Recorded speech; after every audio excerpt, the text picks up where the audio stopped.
Gogol was enjoying his summer holidays except for one thing. Gogol তার গ্রীষ্মের ছুটি উপভোগ করেছিল একটি জিনিস ছাড়া। Hello students, welcome to our channel শিক্ষার একাডেমি। আজ আমরা লেটস ডু চলো করি activity 1 complete the following sentences with information from the text. পাঠ্য থেকে তথ্য নিয়ে নিম্নলিখিত বাক্যগুলি সম্পূর্ণ করো।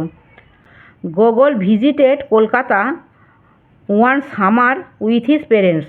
গোগল কলকাতা সফর করে একটা গ্রীষ্মে তার পিতামাতার সাথে। Gogol taught his cousins. Gogol তার কাজনদের শিখিয়েছিল টু প্লে ব্যাডমিন্টন খেলা। Gogol was delighted to learn. Gogol শিখতে পেরে আনন্দিত হয়েছিল ludo and carrom from his cousin Rivu and Gauri. Ludo এবং ক্যারম তার কাজিন রিভু এবং গৌরীর থেকে।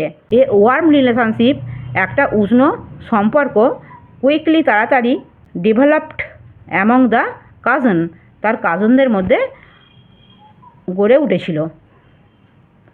Activity 2 Gogol was enjoying his summer holidays except for one things. Gogol তার গ্রীষ্মের ছুটি উপভোগ করেছিল একটি জিনিস ছাড়া। What do you think was this one things?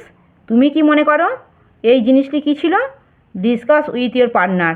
তোমার সঙ্গীর সাথে আলোচনা করো।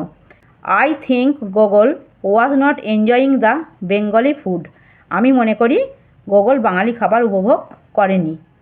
আমার পড়ানো যদি তোমাদের ভালো লেগে থাকে তাহলে এই ভিডিওটি লাইক করবে, বন্ধুদের মধ্যে শেয়ার করবে এবং আমার চ্যানেলটিকে সাবস্ক্রাইব করে বেল আইকনটি অন করে দেবে।